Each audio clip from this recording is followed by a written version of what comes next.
Today's episode of the BS Podcast is brought to you by SeatGeek, our presenting sponsor, and a direct competitor to James Dolan, Michael Rapaport's least favorite owner. Find the best tickets for round 2 hockey, round 2 basketball, MLB, Hamilton, whatever. I have SeatGeek on my phone. It is the easiest way to shop for the best tickets thanks to the revolutionary grading system. Buy and sell tickets in 2 taps on your phone. Everything fully guaranteed.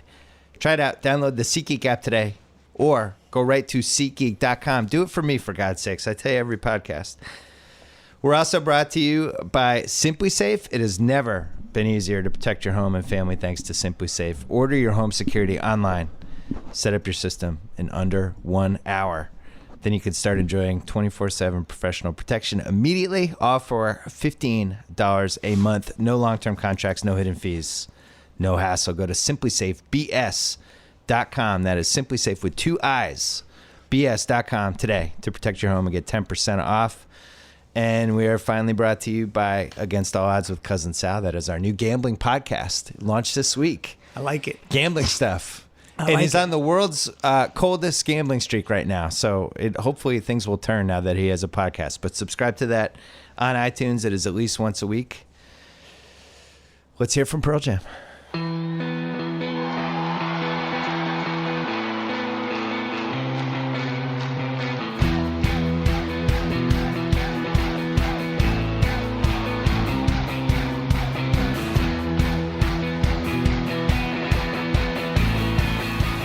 In the house, Michael Rapaport. It's been a while. It's been a while. You've been feuding with people. Feuding. You've said some things I didn't agree with.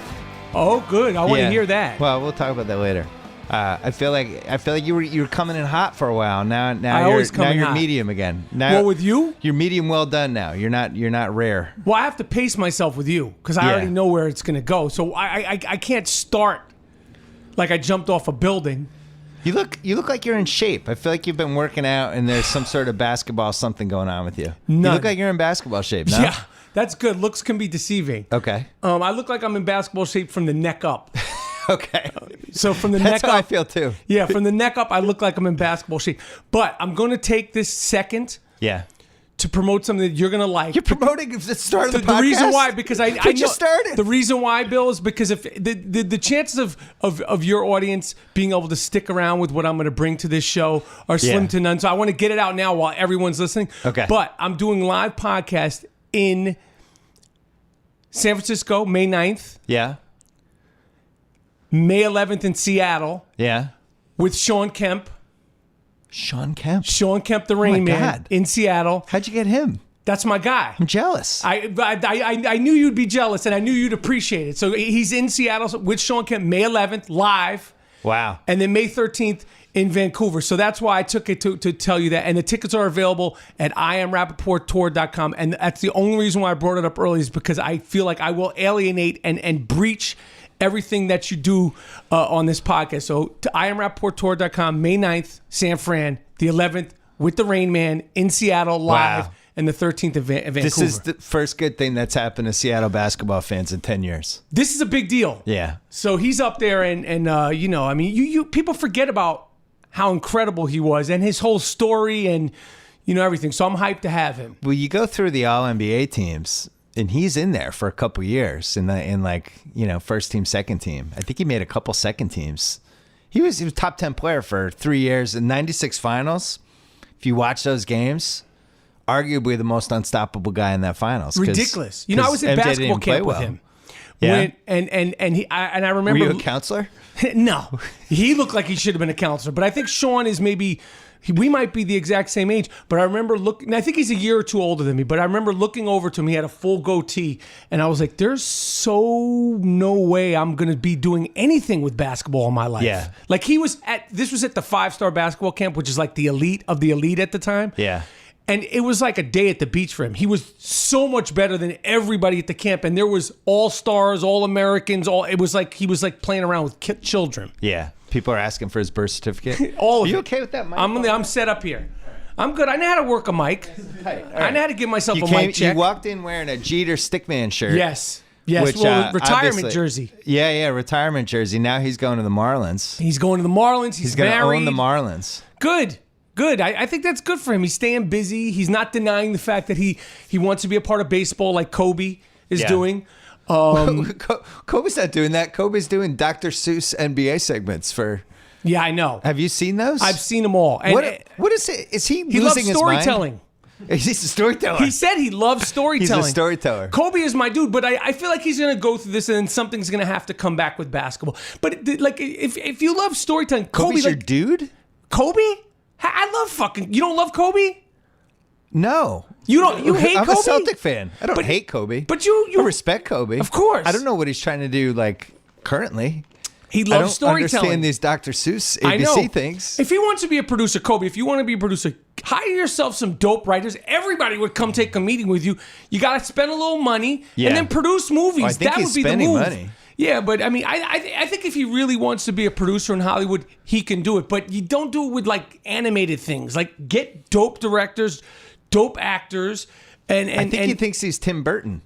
I think he's gonna make like Edward Scissorhands like too. basketball versions and shit. Yeah, I think he was inspired by some Burton movies. What about your guy? Have you talked about how upset are you that Larry Legend might be leaving basketball?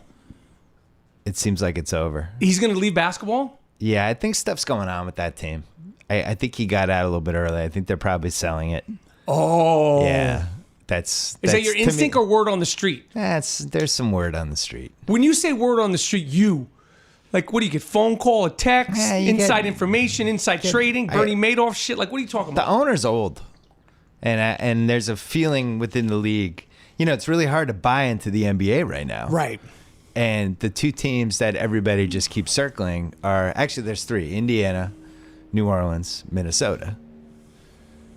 All of them have aging owners, and so I think the Bird leaving when he did made me think that the team's probably going to be sold. They're probably going to blow it up. Who knows what's going to come in?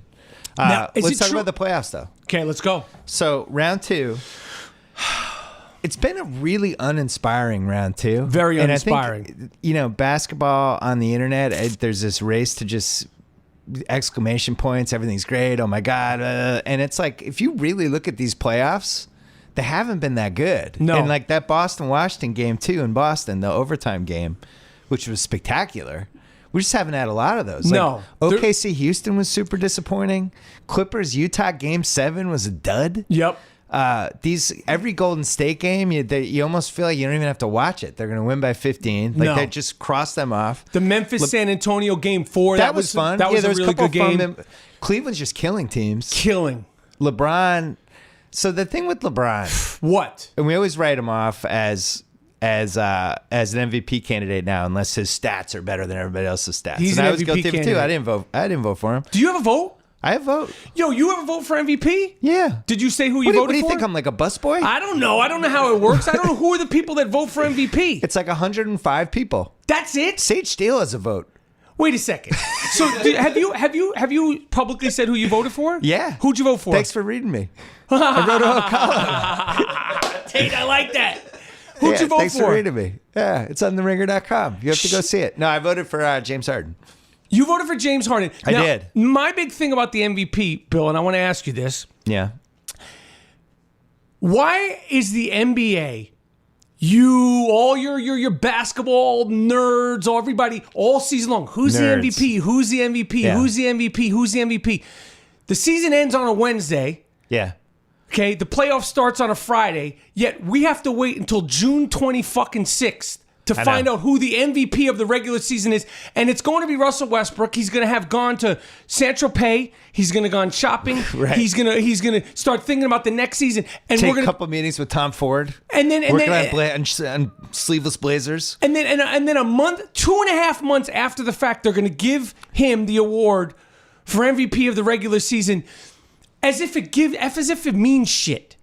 2.5 months after. Well, we grew up with Robinson getting the MVP during the series against Hakeem, and Hakeem taking it personally and then taking it out on Robinson. That's what I love. Don't you think it would have added fuel to the fire for the non-basketball centric fan? Harden, Westbrook just won the MVP last night. They're going at it in the first round. I mean, obviously, I agree. I think it's insane. They're doing they're making this NBA award show this year, which is why they're waiting. Who's going to watch that shit? 2 months. Nobody's watching that shit. Even the most basketball centric fan like you, after the finals, you're done. You're Yeah. done. And then you're going to be like, oh, it's Monday night. I'm going to watch Drake host a fucking basketball award show where they're giving out an MVP from the regular season 2.5 months ago. Oh, and I can't wait to find out who wins most fashionable in the NBA. Is that an award? That's a fucking award. All right, I'm gonna. And not only is it an Google award, this as we're fact check talking. it. And not only is it an award, this is going to encourage these motherfuckers to take things to a new level next year. Well, They- what other level is there? Wade was wearing Yo. pants that ended at his knee. Westbrook was wearing jeans that had, 1 foot holes in them. Yeah, and then they got the sleeveless blazer. And the fact that Drake is hosting him 2.5 months after the fact, I just think it's a big. I don't know who they like. Do they think this is like the Oscars? Like people are going to watch this like the Oscars. The finals will be over. They're going to have already given the NBA Finals MVP, and then they're going to go back and be like, "Oh yeah, remember 2 months ago, Russell Westbrook, who's already been eliminated, and James Harden has already been eliminated. We're going to give them an award." It's the dumbest fucking thing. Do you have Adam Silver's number on your phone? I can't find the fan awards. They are giving out an award for most fashionable. This is representative, Bill, I of found the it. skinny genification of the NBA. That is the epitome of the skinny genification of the NBA. All right, so dunk of the year, best style, block of the year, assist of the year, game winner of the year, and top performance of the year. What? This is How an are award those show. awards? How- Assist of the year? the assist of the year, the most stylish of the year.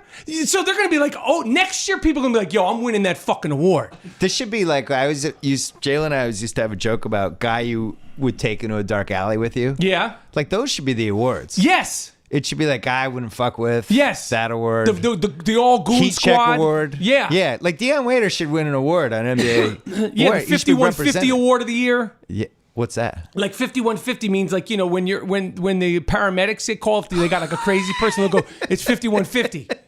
Like, so they'll be like the 5150 award of the year. Yeah. Like that would, or they could call AKA the Ron Artest award. I'm with you. I don't understand it. I get why they're doing it, but if you're gonna have Get it for what? What's going to happen? Like they're getting they're sponsorship trying by to turn Kia? it. They're trying to turn it into The like Oscars? the ESPYs. Yeah, okay. I mean, you're the biggest basketball fan I know. I would not watch that show. Who's going to watch that shit? I wouldn't watch it. I would watch it if the categories were funnier. Like if best social media presence was an award. Lighten up. Now I'm getting more interested. Like obviously Joel Embiid should win after he compared himself to. Did you see the horse tweet? Yes. The horses and I. What do we have in common? The process? smiley face. Yeah. Yeah.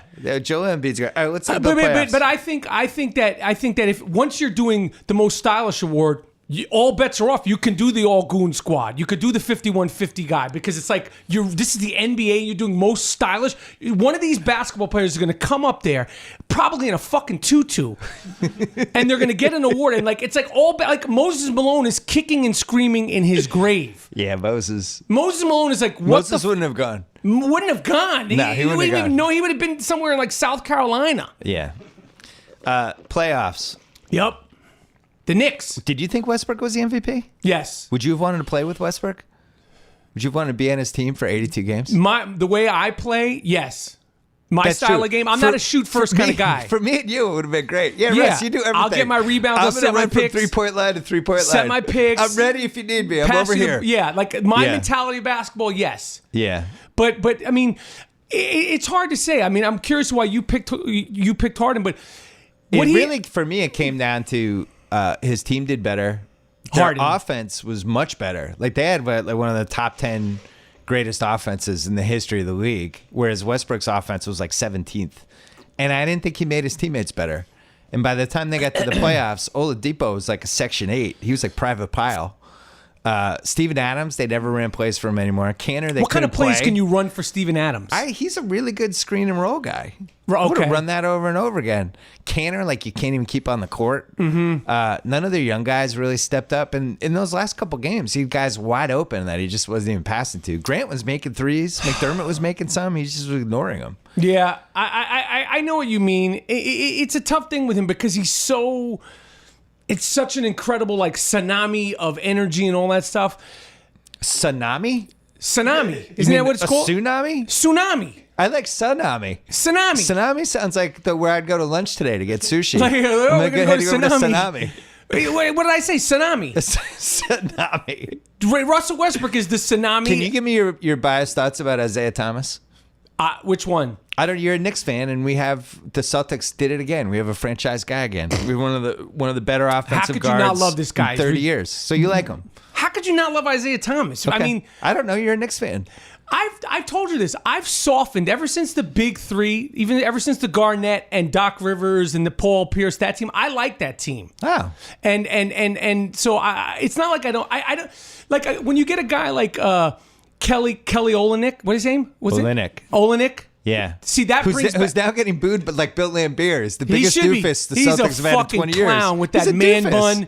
Nice guy, but he's a worst doofus. hairdo in the NBA, Kelly Olynyk or Jeremy Lin. He's got a man bun in Boston, and they don't boo him. Yeah. Shame on your fans. I don't think they're happy about the man bun. So you like Isaiah? How could you not? I've always liked him. He's always good. been impressive. He's great.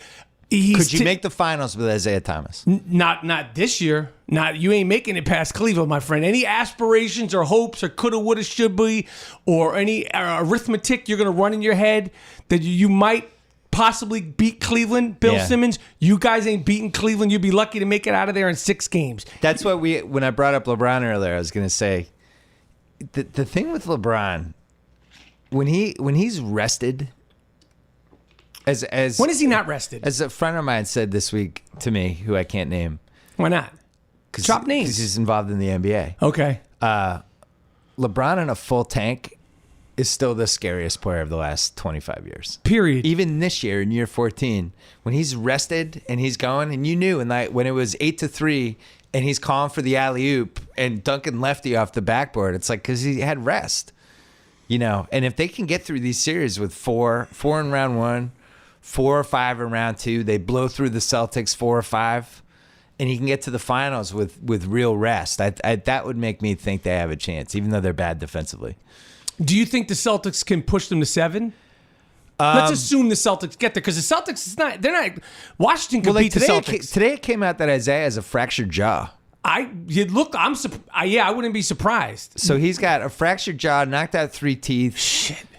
He's not gonna stop playing. He had with the terrible family tragedy. Like I worry he's gonna tank out. Just understandably wear down a little bit as this goes along, and they rely on him so much. You saw it. First of all, they really had no business winning game 2.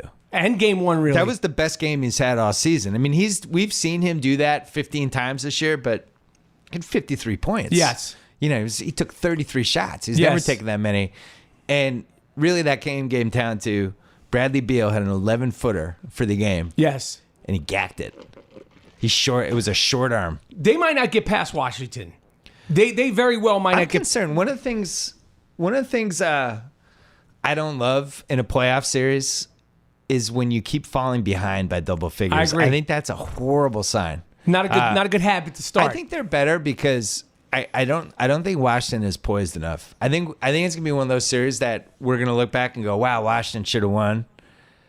But bad defensively, they lose their poise. We've seen how many times have they lost their poise in 3 games? Markieff Morris or whatever Morris is playing there. And Wall, I think they're one of those teams when they're up 20, they look devastating. Mm-hmm.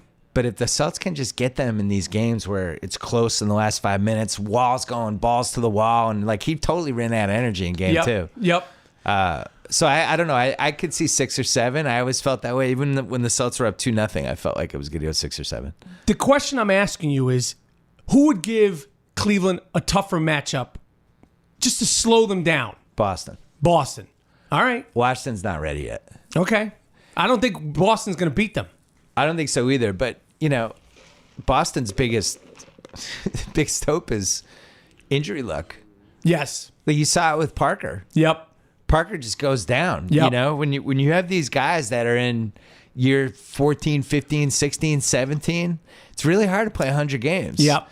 And it's like, oh, what a shame. Tony Parker, it's like, that guy's in his 17th season. Yes. Like, he should be getting hurt. Yes, just because he's 33. Ask anybody who plays basketball after, like, age 38. Like, you start getting fucking hurt. Yeah, he's been playing since he's, like, 12 in the NBA. It's like, he hurt his leg on a non-contact injury. Right. Yeah, he's been in the league since 2001. Yeah, They're relying on him, and that fucking happens. What did you think of the little pom-pom fight last night with the two Kellys? Oubre Jr.? It was the battle of bad hair. So he kind of hit the ref.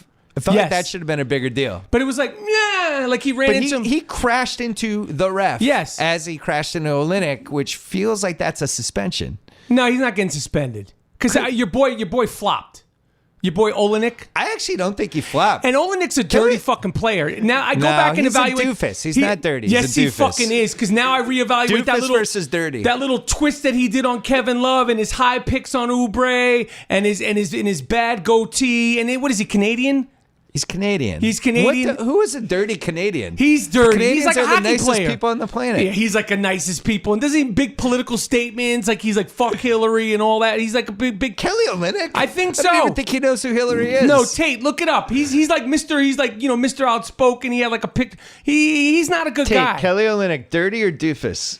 He's a dirty doofus. Yeah, he's a dirty doofus. Okay. He All needs to right. cut that fucking man bun and show up to the game like Jaden Smith did at the Met Gala in his hand. I don't like Kelly. Is that what Olynyk. Jaden Smith did? Yeah, he came to the Met Gala the other day with his cut off dreadlocks in his hand like a man purse. He's holding them in his hand. Is LeBron in the conversation for you with MJ yet?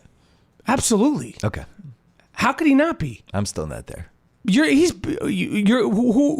the conversation? So it's MJ and then who? I just MJ's in his own conversation. He's at a table for one. I agree. Bill but Russell gets to stop by every once in a while and they talk. And see, that's where that Boston Bill Russell shit. won 11 titles. I know. He won 11 titles in Bill, 13 years. do we need to go down this road How many again? times can you win a title? Everyone from that era is like, Bill Russell's the best player in our era. He's amazing. I wish Bill Russell was my teammate. Yeah, in the do I need to break down the overratedness of Bill Russell for you Mike, one more please time? Don't. Please don't. In the unintegrated NBA with Well, I 8 will teams. say, this watching the way basketball is played now for the first time, and I was always, even when I did my book in like '09, I was always like comparing the eras. And Yeah. really felt like the '86 Celtics could hang with these teams in the 2000s. Like maybe they were a little more athletic, but the '80s. Now I watch basketball and I'm like, all of these teams would destroy the older teams because we figured out the spacing better. The spacing and the strategy and the way the shooting and the athleticism, I think it would be just, I don't care who you're playing. I think it would be unstoppable. The evolution of man. That's you why Bill imagine Russell shouldn't be considered past 1973. Yeah, but you still have to, you're ranking the greatest by what their career and the impact was when they played. You can't just say, like, if you're going to say the guys now are better than Bill Russell, like, you're probably right. Like, Jan Mahimny might be as good Yes. as Bill Russell was Yes. athletically. Like, Yes. if you put him in 1962, he would be going crazy. I mean, what was the year that he beat the Syracuse Gnats? Bill Russell, he was going against Dolph Shays. That was Yeah. that was a center he was competing against. Dolph Shays like 100, He fucking 195 owned Dolph pounds. Shays. Huh? He owned Dolph Yeah, Shays. great. That's something to fucking brag about. That's something that you feel good. I Neil mean, Johnson. let me ask you this: would you give back Bill Russell's championship No. versus Dolph Shays and the Syracuse Gnats to disassociate yourself from Kurt Schilling? Think about it. Like, so you say Kurt Schilling never had anything to do with Boston or the Boston Red Sox, and I'll give back one of Bill Russell's championships. If I still worked at ESPN, we would digitally remove Kurt Schilling from the documentary, the 30 for 30 we made about the 4 days of You'd October. re-edit. You do No, the I would put the thing on his face like they use when somebody doesn't give their consent to be filmed, the blurkle. yeah. Like then Survivor, when somebody's dick falls out Yeah. and they blurkle. That's what Schilling, the whole documentary, Schilling's face would be blurkled. Would you give up a World Series championship to that never had anything to do with Kurt Schilling as a Red Sox? I would give up 07. You'd give it up. If you could say, I you think know what, so. Kurt Schilling, because all he is Just he's to erase it from my head? no, just the fact that it didn't happen. Like, okay, Nah, we have to give I'd keep all the championships. even the one with Kurt Schilling, even Yeah. though he's such a crackpot Well, now. 04, I mean, if you had told any Red Sox fan in 04, you're going to come back 3-0 from the Yankees, you're going to win the World Series, but the tax is going to be Kurt Schilling's going to lose his mind. Right. I would have taken that. You would have taken Yeah. that. All right. Okay, because you They know could have he's been like, Kurt Schilling's going to kill your dog. I'd be like, fine, take the dog. all right. How you feeling, Tate? What do you think about this? Wait, let's talk. Speaking of Baseball? unhappy, tortured fans. Yes. Well, I know we're gonna go to the Knicks. Phil Jackson, Now, let's do an ad first. fucking Dolan. I want to talk quickly about Rocket Mortgage by Quicken Loans. When it comes to the big decision of choosing a mortgage lender, it's important to work with someone you can trust who has your best interests in mind. With Rocket Mortgage, you'll get a transparent online process that gives you the confidence to make an informed decision. Don't waste time. Searching through stacks of paperwork with Rocket Mortgage, you can securely share your financial info to get a mortgage approval in minutes. You can even adjust the rate and length of your loan in real time to make sure you get the mortgage solution that's right for you, whether you're looking to buy a home or refinance your existing mortgage. Tate, someday you'll have a mortgage. You can get Rocket loans. Thanks. I'm excited. Bill will hook Tate's you doing up. great. He's employee number 1 at the I didn't Ringer. even recognize you, like I all know. cleaned up. He's looking great. You can lift the burden of getting a home loan with Rocket Mortgage. Skip the bank, skip the waiting. Go completely online at quickenloans.com/Bill Simmons. Equal housing lender. Licensed in all 50 states. NMLSconsumeraccess.org. Number 3030. The Knicks. So, classic Knicks. You didn't trade Carmelo. You've ruined his trade value. Porzingis is now upset, who's the only Knick Good. anyone cares about. As he should be. I'm proud of him. Your lottery pick, you somehow screwed that up and you fell to the 7th spot, even though arguably there's no way you should have been lower than 4. So Yeah. then you lost the coin flip to the Timberwolves for 6. Yep. Now you're in the 7th ping pong spot. Yep. That always works out for us. How you feeling? Horrible. And at this point, Bill, I have to blame, Phil Jackson, because Phil, my man Phil, is not doing his job. And James Dolan, I believe, said, here, you're the boss. You run everything Yeah. to do with basketball. I He's drove a it in. delegator. And Phil's like, doesn't give a fuck. The fact that, for me, when the Charles Oakley incident happened, which we didn't even talk about, but No, when let's talk about it. When that didn't happen, and Dolan went on Mike and Mike, I believe, to sort of clear the air with the press and talk about it.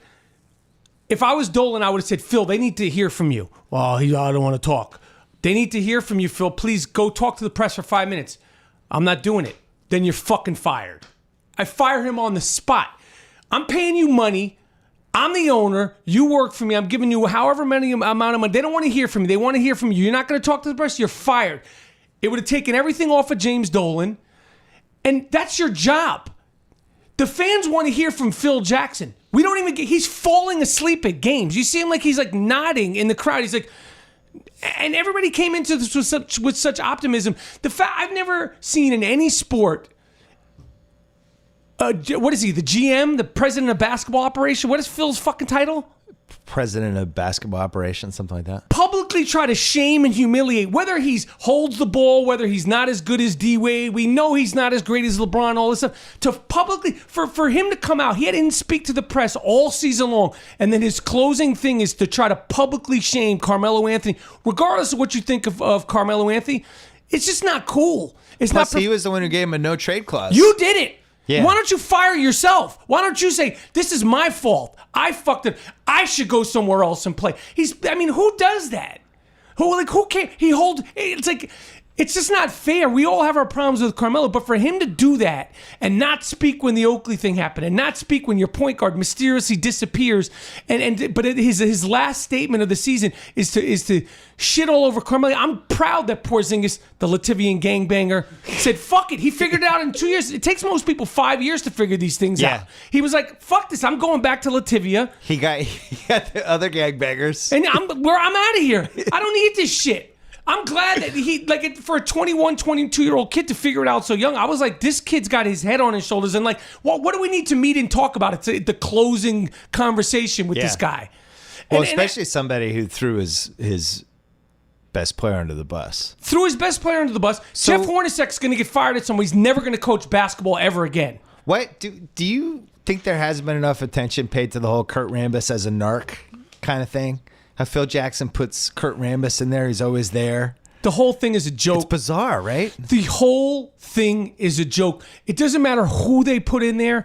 If they're just a puppet and a mouthpiece for Phil Jackson, none of those coaches are going to get respect. Hornacek potentially could have been a good coach in the NBA. Right. He's done. He's never going to coach again. For some reason, they got fucking Kurt Rambis, who refuses to shave his hair. Just shave the fucking hair. You look nuts. He looks like Hulk Hogan. Just shave it. Okay, you look crazy this way. We know you're going to look crazy with the bald head, but at least he'll look like sort of like crazy in a good way, like kind of intimidating white guy with the horn rimmed glasses. The whole thing is bad. And He should shave the head and do those old school like psycho glasses. That's those it. Thick plastic right. ones. Maybe gain some respect from the players because right now they don't listen to you. They don't listen to They Hornacek. think he probably has he's wired when they're talking to him. I'm sure that they don't speak. Explain to me this. Dolan, who fires the head of MSG like every 18 months, who fires people left and right. Left and right. But then with the Knicks job, and the Rangers, he's always like, look, when I make a deal, I make a deal. Right. My My word is oak. Yeah. What? I don't understand. Why isn't his word oak with his other businesses? Listen, man. I'm so over this team. Who was more out of shape this year, Joakim Noah or you? I'd say in the beginning it was me, but when Joakim went down with the injury, and then definitely I'd say it was Joakim. Yeah. He came in a little better shape, but towards the end of the season, like March, after he came back from that weird suspension thing, I was in better shape. If I gave you over under nights Joakim was up past 4:30 in Manhattan, 22 during the season, would you go over? Yes, over. Okay, over. How about 42? I'd say it's like somewhere between 22 and 42? Yeah, Right. We're talking about a great stickman. Oh, yeah. Under the radar. He's putting in that work. I don't even think it's under the radar. Well, when he came to New York, now it's sort of out and about. But that's a Coxman right there. He puts in that work. I mean, his father, it's in his lineage. Yeah. Father was a fantastic stick man. It's one of the best. It's like Alan Thicke and Robin Thicke. Yes. Just one of the great father-son Yes. combos we've ever had. Yes, and they're still going at it. Yeah. Because the father, Yannick, fantastic. World renowned because he's a Right. tennis player. Who could have guessed the Joakim Noah signing wouldn't work out? I mean, it seems so Did you know promising. that was going to be so bad? I didn't know it was going to be this bad. I thought it was going to be bad. I really did. I genuinely thought it was going to be terrible. I thought his energy and his rebounding, and I didn't know he was going to be so hurt, but I thought his energy and his rebounding would be a good thing. I didn't realize the $70 million was actually $70 million until he got hurt. I just assumed they were going to sign Dwight Howard. And I still think you end up with him. I think this is where this all heads, is the Joakim Noah and Courtney Lee for Dwight Howard, and that's the big and fix. Kent Bazemore. Great. I think you get those two contracts. Great. And God then bless him. You bring Rose back for a year on a reduced contract, and it's a Rose, Carmelo, Dwight, the trio you've always been waiting for, the big three from 2010.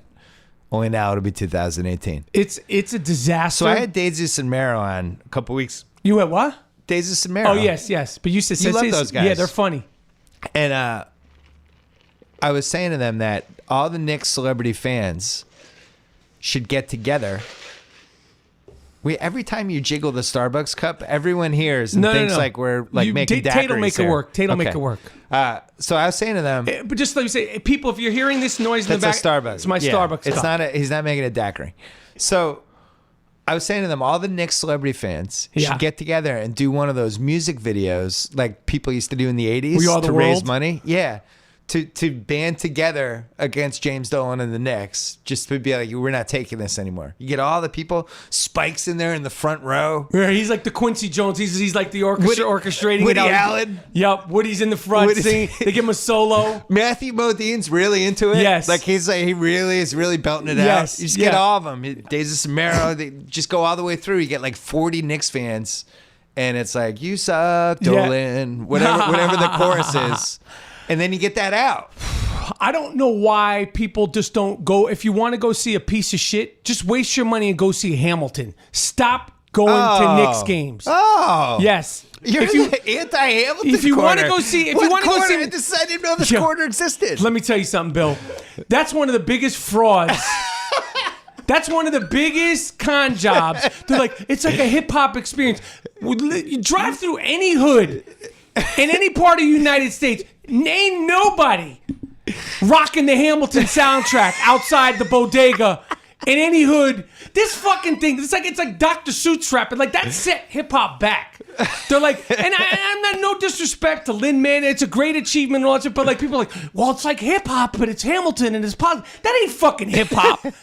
That's not fucking hip-hop. Don't fool yourself, people. Don't waste your money thinking that's hip-hop. If you think that that's hip-hop, drive around any hood, go to any high school, go to any club. You think they're rocking the Hamilton soundtrack in the club? You think that there's like a remix to the Hamilton sound? Like, yo, you heard that new Hamilton shit? That shit is doo-doo on a fucking stick. It's not hip-hop. I don't care what Questlove, that's my guy, and all the guys from News. I hope they're making tons and tons of money. It's a fantastic way to tell a story, but that is not hip-hop. Period. So if you want to go see something, you want to go waste your money on something, I urge the fans to stop going to the Knicks games. They were out there cheering, what's his name? For Ron Baker. Ronnie Baker. Sunshine Ronnie Baker. They're out there cheering for Ron Baker. Waste your money on something else. So the 10-year anniversary of my podcast is May 8th. Oh, I thought you were going to talk about the 17th anniversary that the Knicks celebrated the 99. No. The 99 team that went to the finals. That's how bad the Knicks are. We're celebrating the 18th anniversary. The 18th anniversary. Not even the 20th? Yeah, not the 20th, not the 25th. The 18th anniversary of a team that went to the finals and lost. And got killed. That's a celebration. In the 10 years I've ever had this podcast, your Hamilton take is the single hottest take I've ever heard on the podcast. It's so hot that I got burned by Tate. Are you all right? Did you get burned by the flames of that take? I've never seen Hamilton, so all right. I appreciate that, Bill. Incredible. Thank you, man. Incredible job. That means a lot to me, man. Shit. A-Rod you brought up. A lot of discussion. Actually, let's save A-Rod because I want to stay in NBA for a second. Okay. Chris Paul, overrated, underrated, properly rated. Oh, man. I always go back to your book. Never made round 3. I know, man. I always go back to your book. I always think about your book because you really opened my eyes in your book to Chris Paul. I don't know, man. Where is he rated right now? So when I wrote a column about him. You don't read The Ringer, so you wouldn't know. No, but I read that book multiple times. So I had him ranked ahead of Stockton. You had him rated what? Ahead of Stockton. At the time. And now, no, like literally 2 weeks ago, now I regret it. And I actually think he's this generation Stockton. If I had to redo that part again. Stockton, I had the pyramid in my basketball book. 5 levels. Level 5 was the Pantheon. Level 4 was right underneath it and had like the guys like Isaiah and Elgin Baylor and Barkley and Malone. And then level 3 was the guys who they were just missing one tiny thing that couldn't get them to that level. Who were some of the guys in that? Frazier, Willis. The greatest Game Rick 7 Barry. ever? Yeah. Like, you mean Walt Frazier, the great player. Awesome players, but great players. But what you mean just like... They just weren't like there was like a franchise year to year. These guys were just carrying stuff. Maybe they won a title. There was one tiny element missing. And Stockton was my last level 3 guy. And the reason was great player, unbelievable. Stats are great, unbelievable resume. But if he was your best guy and you didn't really have anyone else, maybe he wasn't there. He also had his postseason, like year after year in his prime, he got outplayed by people that probably he shouldn't have been outplayed by. And I wonder if Chris Paul is now this generation Stockton, where it's like you go through Game 7, he's going against George Hill at home, and they're like, Chris Paul's worn down, he's tired. It's like, why is Chris Paul tired? This is round 1. I just think he's played 38 minutes a game. He's tired. I think that the style of play when he came into the league, such quickness, he's had injuries. I think he's slowing down. And when you're the guy, I mean, he could still be a very good point guard, but like, remember when he first came in, like he was just like, he had you on skates. Right. He's not, defensively, he's not the same that he was. And also like. And offensively, I don't think he can do what he used to do. I don't think he has that elusiveness. Right. And I wonder if, it's just hard when you're a little guy to go into now season 13, 14, 15, 16. You can't and adjust have that your kind game. Of an impact. Yeah, there's no. He's under 6 feet. So you're not going to be like, well, I'm going to be a poster player. I'm going to be a spot up guy. He's a point guard. Right. He's a point guard whose quickness is the number one thing. And it's like, Isaiah was just, he started to lose it. He was out. He was like, I'm not even going to have my last 3 years where I'm playing 27 minutes a game. I'm done. Right. I'm going to go run a team. Right. But they all seem to lose it around somewhere between season 11 and season 13. Point guards. Smaller point guards. They lose like that kind of in their prime. Just awesome because I think it's a really demanding position. I think it wears them down. I agree. They're little guys. And he used to, I mean, when he first came in, he was like fucking, everybody with the handles and Kyrie and Steph and whoever you love with the handles. Like Chris Paul was one of those guys who brought that wowza factor to handling the ball, and he was a distributor, and but he's like 5'11", 5'10", so it's gonna, if you can't like just shake people off you the way he used to be, That's the first thing. That was like his ultimate weapon, is his quickness. Like a guy like Isaiah Thomas on this Celtics. It's not like he's going to play into his 40s. Well, and that's the thing. Isaiah's going to be a free agent, and now it's like a no-brainer. Obviously, they're going to give him the max, but you look at, he's going to be this 34-year-old, 5'7" guy making $40 million a year. No. That's a little frightening. Hey, he's done a lot for you guys. So he really has. Don't let that white guilt get ahead of you in that way either. I'm just playing. Let me ask you this. Ty Lue. Yeah. Okay, a guy who could use a new tailor. The suits are so big, Ty Lue. He said this week. He still thinks it's 1998. What the fuck are you doing, Ty Lue? It's like I'm not one of these people that's into the skinny shit, but I've even tightened it up a little bit. You look crazy. He said that coaching the Cleveland Cavaliers is the hardest job in sports. How dare you? How fucking dare you? What about coaching the Cleveland Cavaliers without LeBron James? In 2013. Why don't you coach the New York Jets? See if that's a fucking... come down to New York. Coach any team besides the Cleveland Cavaliers and see if it's a hard... He's complaining already? Did you hear about this? Ty Lue said this? If LeBron was my best player, I would not complain. There's nothing to complain about, Ty Lue. You were handed the keys the queen of the chessboard. Yeah, and the blood of David Blatt was spilled for you. You had to jump over it to avoid any DNA evidence. And now you're complaining a year later?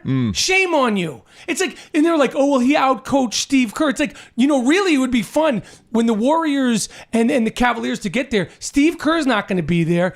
Sit Ty Lue the fuck down and let them just play without the coaches and prove that neither one of them are that great of a coach. Like Ty Lue, he outcoached Steve Kerr. The Warriors are going to make it to the finals without Steve Kerr. Let them just do it on their own at this point. They don't need you, Ty Lue. That's the hardest job in sports. How dare you?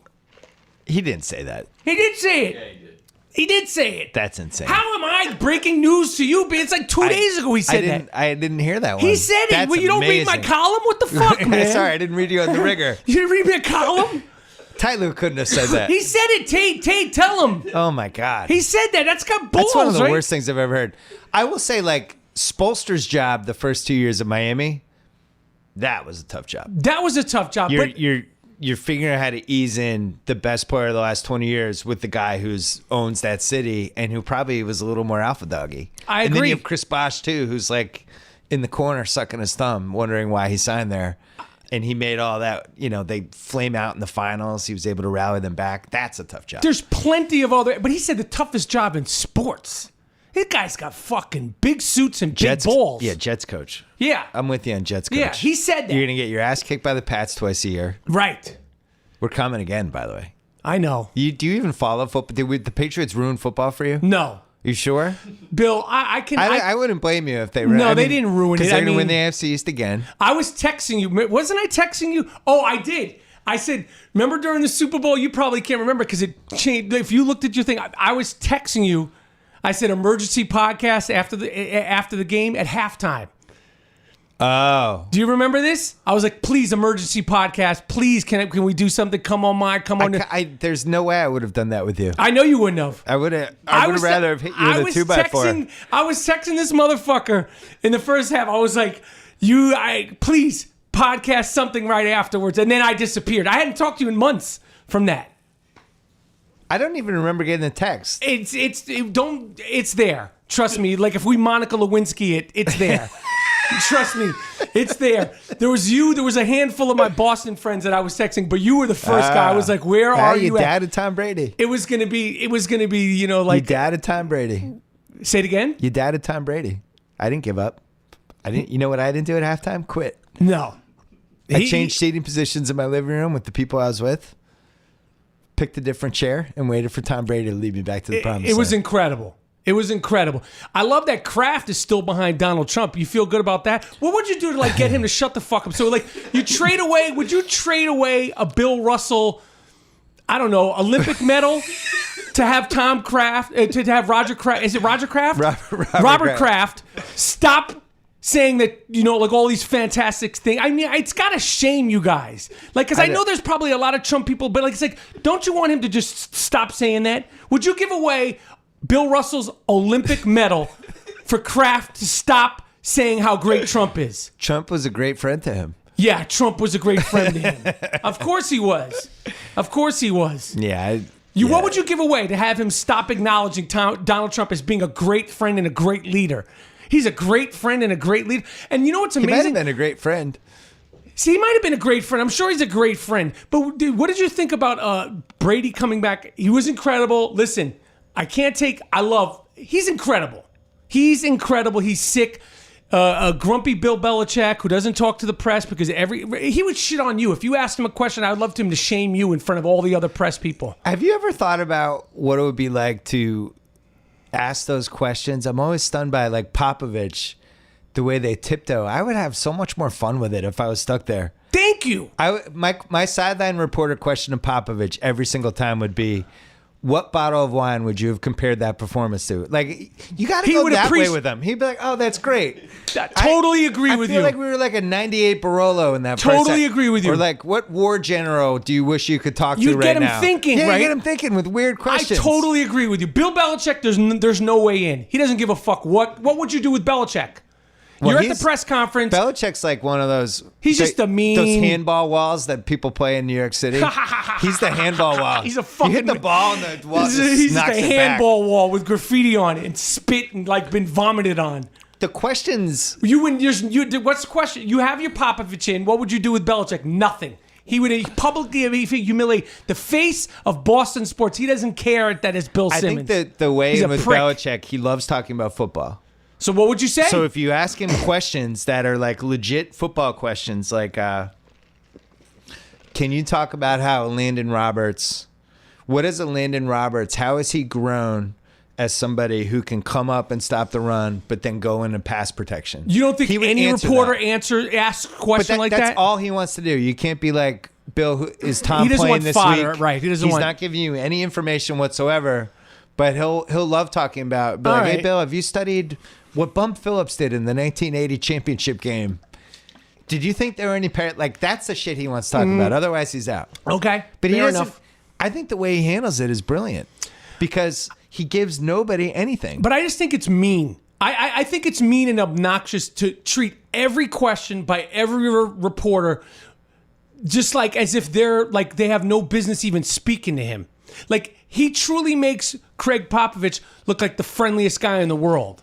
Like every reporter, every question. Did you see what Popovich yesterday during the game? 2 days ago, the sideline reporter was like, "What do you have to do to slow down James Harden?" He's like, "Got to do a better job." Right. That was it. He's like, "Okay, thanks." Like he hates it so much. Yeah. But I think the wine question and the generals would be a good way. It's the only way you have to go. I like that. Do you feel more comfortable when you coach with a beard? Right. You just got to get super weird with him every time. Throw him off. What would Tim Duncan say if you saw that first quarter? Right. I like that. You got to make him think for a second to make his brain go. Catch him off guard. I think it's real. I think they put them in a really bad spot with trying to answer those questions because, like, imagine like a pilot is landing a plane, right? And somebody comes in and be like, "Bob, how's it feel?" Like all they're doing is trying to land the plane. They can't snap out of that. They're singularly Kristen focused. Ledlow's standing next to them all of a sudden. I agree. I feel bad for them. The Warriors. I just hope they can do it. Durant wins a title. Good. Anything to beat LeBron. Okay. I didn't like the decision when it first happened, but he's there. I love the Golden State Warriors. I love the team. I love that Steph Curry has sort of been reduced to like he's like an afterthought now. I love the resentment from the unanimous MVP last year. Do you think it's suspicious that Steph Curry can grow a beard? He can't. He has a beard now. What would be suspicious about that? Anything 4 years ago, he had like 4 hairs. He finished puberty. Do you think he went through puberty? Yeah, I think he went through late stage puberty. Okay. I think there's nothing suspicious about that. If we're going to talk about suspicious hair and growing things, we're going to go back to LeBron. But let's move forward. We don't want to go back to the fact that, what the interesting thing about LeBron amongst all the Michael Jordan thing is the reason why you can't really compare him to Michael Jordan and any other athlete, because Michael Jordan got injured. You know who else got injured? Barry Bonds. Yeah. Lance Armstrong got injured. Roger Clemens got injured. Who's the guy who beat Carl Lewis in the race? And Ben Johnson. Ben Johnson, he even got injured. But the only person who's never got injured in 14 years of professional sports is LeBron James. That, to me, is interesting. Mark McGwire, he got injured. You see where I'm going here? Well, you're naming a lot of people who had. No, they're just athletes, great athletes. Michael Jordan, we started with Michael Jordan, Ben Right. Johnson, Lance Armstrong got injured, Sammy think- Sosa got injured. I will say that LeBron for 14 years Never got injured. Never even landing on somebody's ankle Never on twisted an his offensive ankle. rebound and twisting it like Markieff Morris did. Never. No. The And only then- thing I can ever remember happening with him was the 2012 finals when he got the cramps. No, but I remember when what was the year when was that 2012 when he went back? After he left Cleveland, after he left Miami and came to Miami, after he left Miami and came to Cleveland, what season was that? 2014, the beginning of the season, he wasn't looking LeBron-like. And they had the campaigns, I'm coming home.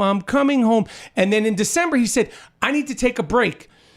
And he went back to Miami. But you said you wanted to come home. So why on your break did you go to Miami? And why couldn't we find you during those 2 He weeks? needed some R&R. Yeah, but why do you? If you needed R&R, why don't you stay? It was so important to go home. Yet you went back to Miami for your break. What? And you know who else goes to Miami on their breaks? Alex Rodriguez. That's just a coincidental thing. I'm just saying, throwing names out there. Well, I want A-Rod. A-Rod. People are. So you wanted to talk about whether A-Rod is a stick man or not. This is a question you get from people. People are bringing it up a lot. You've become what I was with the book of basketball. You're the author of the book of Stickman. Yes. Your verdict is the final verdict. I'm the gatekeeper. You're the gatekeeper for the Stickman Industries. Now, A-Rod has impressive. been with a lot of women. Seems to have two types. Has like that female bodybuilder-ish muscular type, but then also has like the hot celebrity type. And he kind of vacillates between those two worlds. Yes. Sheer numbers. Who's the female bodybuilder type? Well, he had that one girlfriend that was definitely Was that when he was muscular. still playing? Yeah. Right. Yeah. Right. So that's when he was into like the bodybuilding things. He's definitely into like bodybuilder fitness kind of Fitness, ladies. kind of like taking care of Strong, yourself. like supplements. A little bit intimidating. Right. Yeah. Supplements and shit like that. She probably used supplements. Maybe. Like Debbie Clemens. Yes. She experimented. Yes, Yeah. exactly. Roger Clemens also a player who got hurt during his career, unlike LeBron. The thing about A-Rod is this. Great numbers, Cameron Diaz, Kate Hudson, this model, that model, a couple of weird choices like the inventor of Yahoo, like looks like a librarian at like a bad school in Ohio. For me, ultimately, now he's with J-Lo, which is like a crest. That's like a crowning jewel. So everybody's like, you got to put him in the stickman thing. And I say this.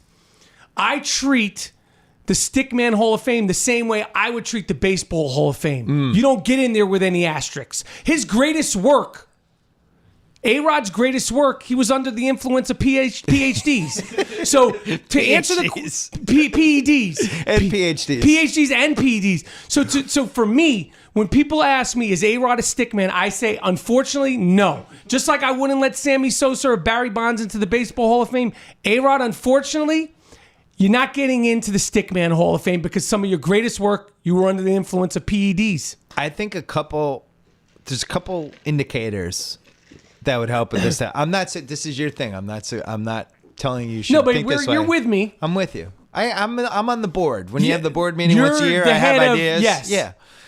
I think one of the factors should be if my wife or girlfriend was overserved by one drink and I had to leave the party or the dinner or whatever, would I let this person drive them home?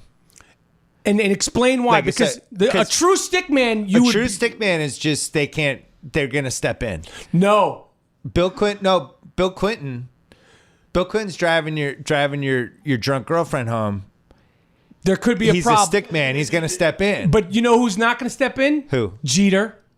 They True. got better things to do. But that's why I think it's one DiCaprio's not question. going to step in. No, DiCaprio's not going to step in. There's Even two Warren types of Beatty's stick- not going to step in. There's two types.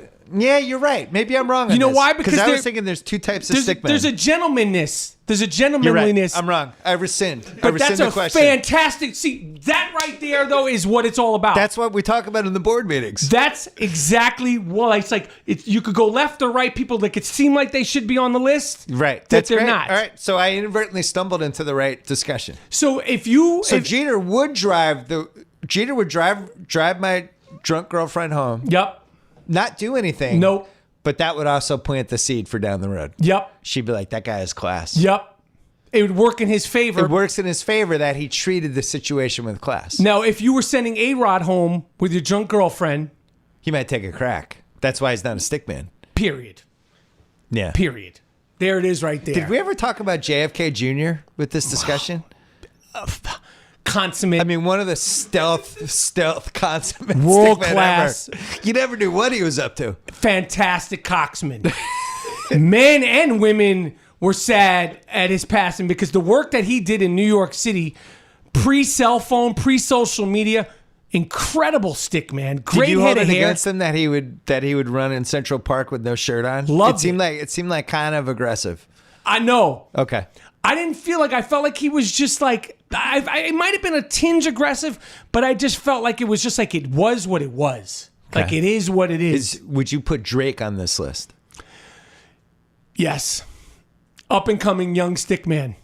Fantastic. Young stickman, a lot of potential. Best Great. stickman years are ahead of him. From Canadian, half black, half Jewish. Yeah. This is a very unique, yes, putting a lot of work. Great work under the radar. Sometimes lets his feelings get the better of him, which works against you when it comes to being Uses his music to kind of work out some of his stickman feelings. Yes. Yes. See, that to me is an asterisk against him. I agree. Because he's almost too transparent about his feelings about how certain things have gone down romantically in his life. some I don't people- feel like Jeter would play that. No. Jeter moves on. Jeter moves on. Business-like. Next one. I agree. So we have to see out that he's still young. He's still getting used to the fame. You know, using his feelings, getting the best of him. Some people would call that a sucker for love ass trick. I don't use that term for him. A great stickman. Apparently, Rihanna, J-Lo, and Serena Williams. We're talking about that's like Mount Rushmore. Those are just some of the three we know about. So I had this question too, and I think it's a good one, and I think you should think about this as you build the Stickman Hall of Fame. Are there female stickmen? And if there are, isn't Madonna like the gold standard here? She would be the gold standard, but it's a messy gold standard. She's a mess. She was a mess in her prime, and she's a mess now. So you don't really want her representing that. But if there are, Madonna would be that person, yes. In her prime, she would drive around the East Village and pick up, hot, dudes off the street. But again, that's the term. Yo, that's real. She'd drive around in limousines and be like, yo, she was getting it in. So, but the fact that she's not doing That it. didn't happen. Yeah, it happened. Stop it. Just like the Ty Lue thing happened. You think I'm just making this thing up? Ty Lue said that's the hardest job. You think I'm just like, if I was that creative, Bill, you think I'd be doing this shit? I'd be like I'd be writing Star Wars movies if I was like this kind of creativity. So yes, Madonna would be the sort of the person, but it's. So Kate Hudson's taken down a lot of lead singers. She's taken, she's a lot more of of musicians. It. She would be more A lot of of musicians and actors. She seems to have a sort of grace about it. She seems to be comfortable with it, and it doesn't be like you don't judge her. Who's Madonna, the premier hip hop stickman right now? Drake. Okay. Got to be Drake. And Drake has got impressive stats. He just needs to get his feelings under wraps. I've seen Drake in action. Live? I've seen this Drake as a stickman in action. How does it work like? It was memorable. Where'd you see him at? Like an award show or something? It was a post party I was at once. He puts it in. It's tough, man. It was definitely one of those things where I was like, I'm keeping my wife by my side. Wow. Yeah. Wow. It's tough, man. That did. Yeah, no, it's Drake. He's no joke. Yeah. He's no joke. I mean, Now that Leo's won the Oscar, I wonder how this plays out for him. it just keeps going. Just It keeps going. Hopefully, it doesn't end the way it ended for Warren Beatty. Like that was the downfall of a great stickman. Like his whole life.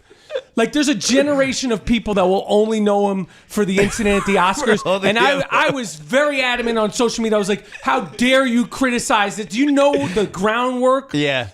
that this man did? Do you know what this guy, like he set the tone before Jack, he was out there pounding. He set the numbers. Like he raised the fucking bar. Right. And for him to be shamed like that at the Oscars wasn't a good look for truly Hollywood's consummate stickman. And the bummer was, it was very similar. I said this before in a pod. It was very similar to Justin Timberlake and Janet Jackson. Mm-hmm. Faye Dunaway was Justin Timberlake in this scenario. Warren Beatty was Janet Jackson. It became his fault that La La Land was read. He held the envelope, could barely see, couldn't understand, was confused, gave it to Faye Dunaway, who just saw it and blurted it out. Yep. No different than Timberlake ripping the nipple cover off. I agree. And everyone just pointed the finger at him. But then he came back 2 minutes later, even tried to apologize, and it was just still like he was stepping in his own vomit and stepping in his dog's own shit. And it was a terrible way for him to be represented, because people forget about the blue eyes and the hair and just the jawline and the chin and everything like that, and everything that he did in the 50s, 60s, 70s, and 80s. I was going to have something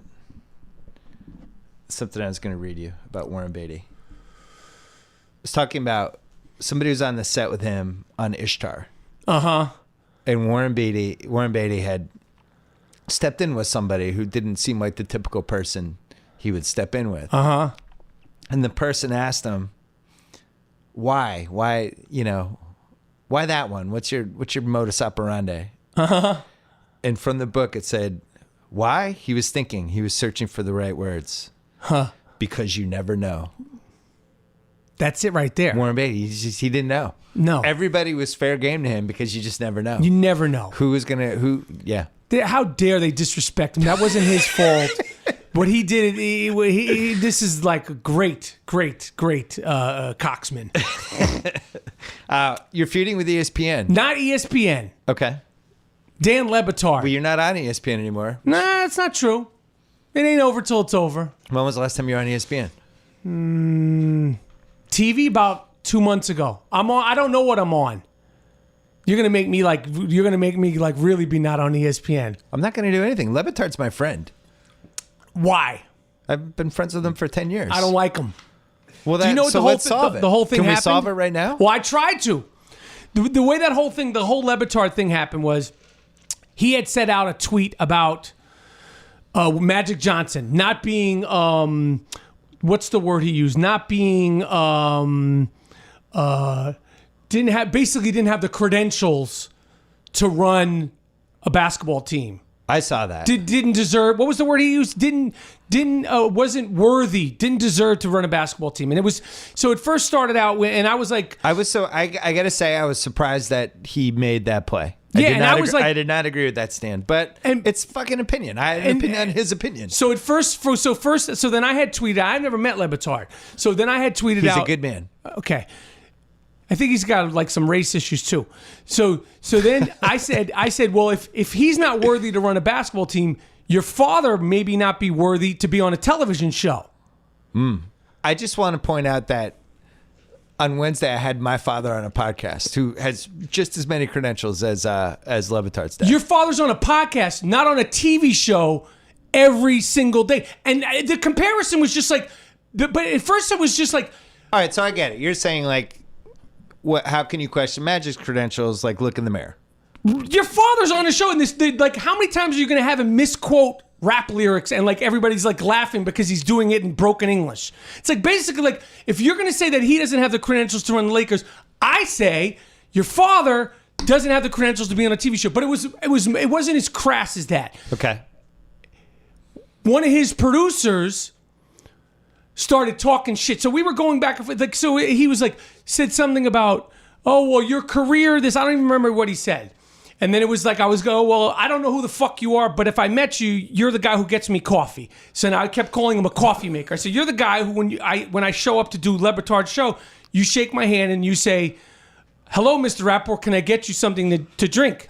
That's what I was saying. I said, so don't say a word. I don't know who this guy is. So then it was going into, so somebody posted a picture. I think I had this thing. Then they were saying, you have herpes because I had this like sore on my chin. Yeah. You have herpes. Oh, I don't have herpes, motherfucker. And then it was going into all this other thing, your career this, your career that, blah, blah, blah, blah, blah. And it was over Oscar weekend. And I had actually reached out to people because it was getting like a lot of Twitter, like you're this, you're that, you're this. I don't know, and they're basically taking pot shots from the grassy knoll because I don't know who his producers are. I know that they would get me coffee if I met them, right? And they probably wouldn't make long lasting eye contact if I met them also. So then I had reached out to ESPN over the weekend because I was like, yo, this is. I saw where it was going.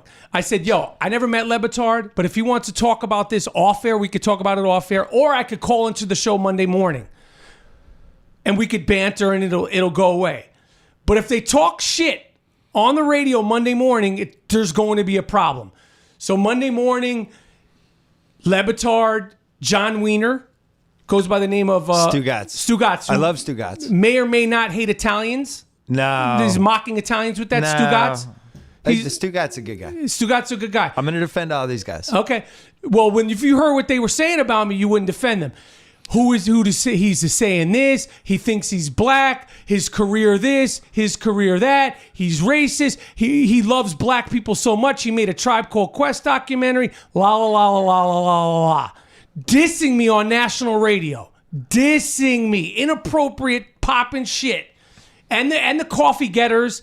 And then the next, so I went on Twitter and I did a little video and I shitted on him. And then the next day, I invented the podcast diss track. 42 minutes of flames shitting all over the Cupcake Kid, a.k.a. the Beignet Bandit, John Wiener, the Long Island Jew. I'm Jewish. Hates Italians? You said he hates Italians? That's what the Stugotz thing? I don't like any of this. Right? Let's just squash it now. Yo, I tried to. They wanted to keep... I reached out and I said to the producers, I said, yo, I will call in or I will speak to Le Batard off air. And he said, oh, he's begging to get on the show. I'm not begging to get on your fucking show. Well, you were on 17 ESPN shows at that point. But I was like... I almost thought you had your own show. Every time I looked on, it was like you and Steven Jackson like looking at shoes. Maybe if I had my own show, they wouldn't be, like firing my man Ed Werder and all that shit. Maybe like things, like Ed Werder gets fired. He was out there in below 9-degree weather.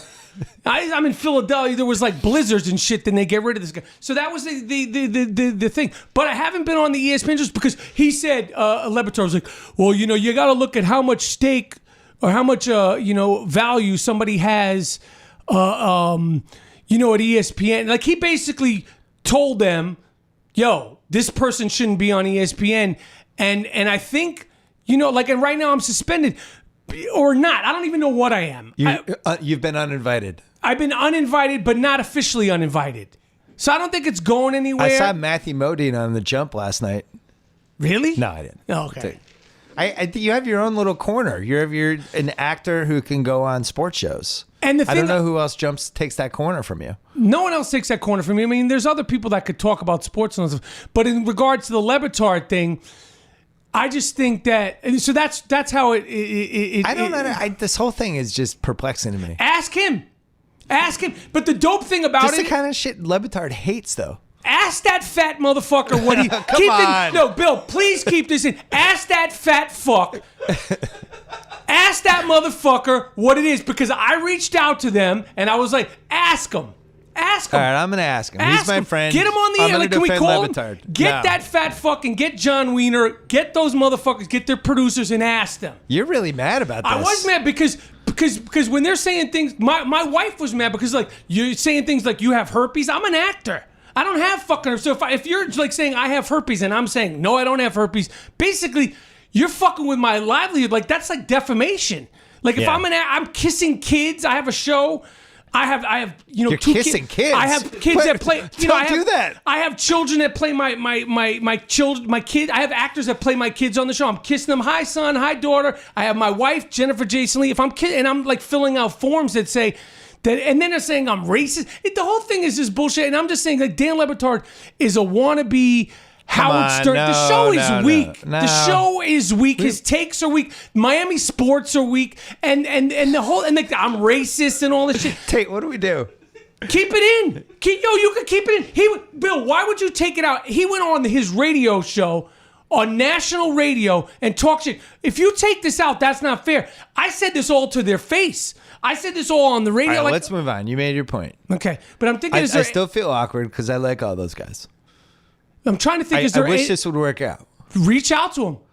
Reach out to him because it seems like there's been too much damage. I mean, 2 minutes ago you called him a fat fuck. I don't know. Fat fuck, talentless. Come on. And you know what the best thing about it is? Le Batard's a good guy. But let me just explain to you. Oh, this is the best part about it. But keep this in there. The best part about it is because they work for ESPN and they're like, there's bodies being thrown into the dumpsters left and right at ESPN. They haven't said shit since then.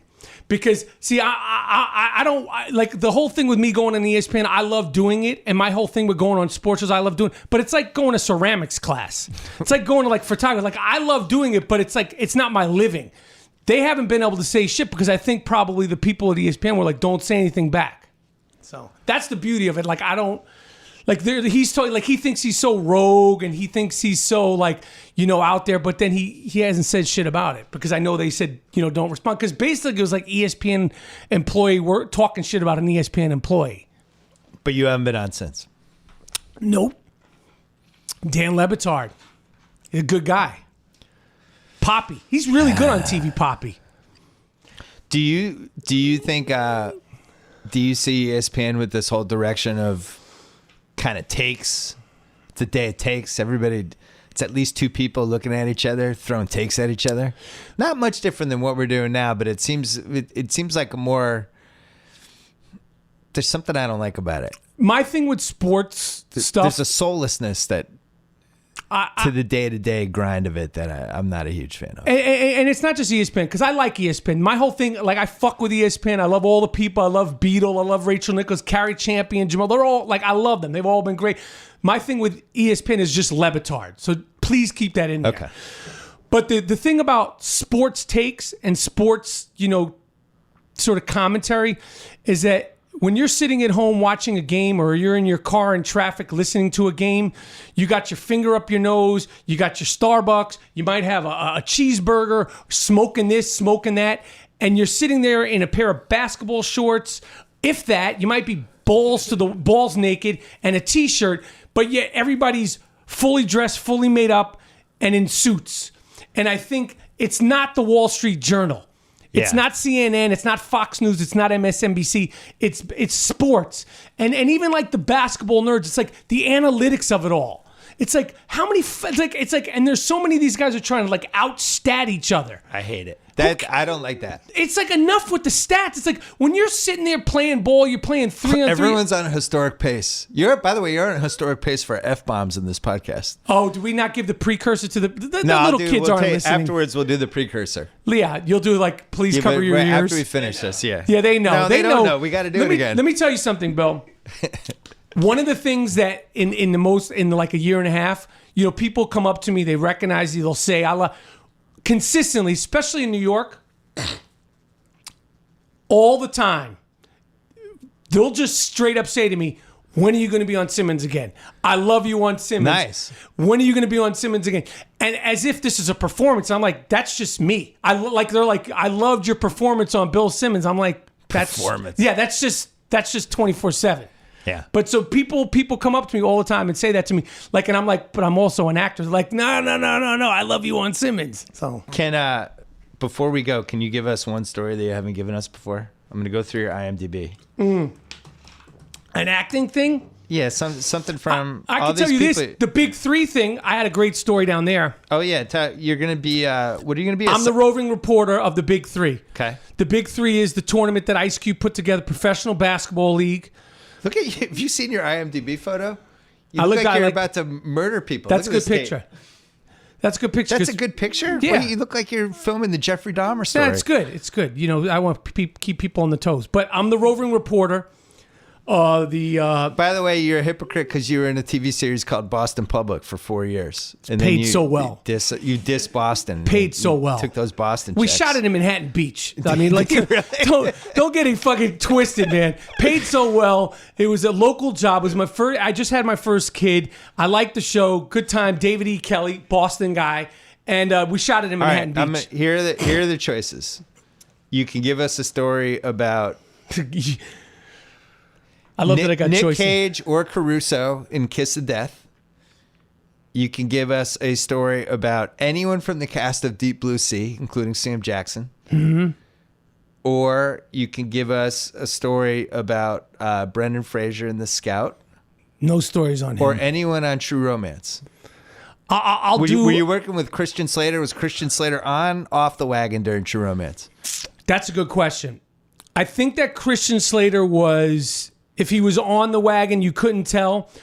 He didn't like me. He didn't like acting with me because, and he had a right to not like me because I didn't know sort of the technicalities of film acting at the time. Yeah. And like when we were doing scenes together, and I was trying to, I didn't understand. I was trying to be helpful off camera, Okay. and I was improvising with him off camera. He didn't want that. Well, nobody would want it. He was right to be frustrated with me. And at the time, I was like, fuck you. What the fuck, man? You think you're so fucking cool? Fuck, what was that Baboon Heart movie? Baboon Heart? Untamed Heart. Fuck Untamed Heart, I saw man. that in the theater. Yeah, I was like, you fuck, I'm I from saw New that York. on a date. Yeah. With your wife or another chick? No, somebody I was dating at the like time. that. Side and, piece. And we were laughing. No, this is way before my wife. We were laughing during the ending, and we got scolded. That's Well, what I remember about that movie because he dies at the end. Yeah. Yeah. So, but in my head, I was like, what was the other movie? Pump Up the Volume was fucking fake ass That's a Jack great Nicholson. movie. No, Yeah, that's great. But in my Pump head, Up the Volume that predicted the entire podcast industry. good point. Yeah, it did. It laid it all out. But we were at the amusement park scene. Yeah. And I was off camera, which means he was having his close up, and I'm on the side of the camera throwing my lines at him. I don't remember what the lines were. And he was like, God damn it, just give me the fucking line. And in my head, I was like, fuck you, man. You fucking trying to fucking diss me. You know, like I was, bitch motherfucker, fucking from New York. I don't play that shit. I'm not no fucking actor. I'll fuck you up. La, la, la. And because I wasn't doing it correctly, because you're not supposed to do that. Because if I'm throwing all these improv lines off camera and I've already shot my side of it, it throws off the Yeah. Can't do it. you can't do it. And he was like, fuck, God damn it, man, just give me the fucking line. But I was embarrassed. And I also didn't know what I was doing wrong because that was only my third or fourth movie. Right. Tony Scott loved it. So when we did the roller coaster scene, you know, where we were actually on the roller coaster, I confronted him. Not like I wanted to fight him, but I was like, yo, man, you fucking, what the fuck? Like, you got a problem with me? Like, what, you know, like, let me know. And he explained it to me. And I didn't understand it still then. Like, we were like, cool. And I was like, I'm sorry, I didn't understand. And he was like, cool. But like, I was ready to fight Christian Slater on the set of True. In my head, I was. But You got like 5 inches taller than him, right? You're like a minus 400 favorite in that fight. Yes, but I was totally wrong in terms of like he had a right to do it. I just felt like him screaming at me, like it embarrassed me. So that was but he was totally cool. So with him. now you see him, it's good. Long handshake, 5-step handshake. All of it. Like Okay. it was good. It was good. And he was right. I was wrong. But at the time, I just didn't understand the technicalities of film acting, and I just didn't like the way he did it. And he probably assumed I was doing it. I don't know what he assumed, but he was right for being frustrated. Brad Pitt. I don't like what his ex-wife was trying to do to him. Oh, I'm just saying Brad Pitt back then. Cool as shit. Good chill. weed? Did he have weed? Yeah, he had weed, laid back, calm, told like the whole Honey Bear Bong thing with James Gandolfini, all Brad Pitt. That character was 7 lines. Yeah. Maybe 10, literally 7 or 8, 9, Incredible. 10 lines. Riffed it all, showed up to the set, you know, in wardrobe, dirty, dingy, was dating Juliette Lewis. They had just done California. She had just done Natural Born Killers. They were like the cool sort of alternative, you know, gonna blow up couple. Cool as shit.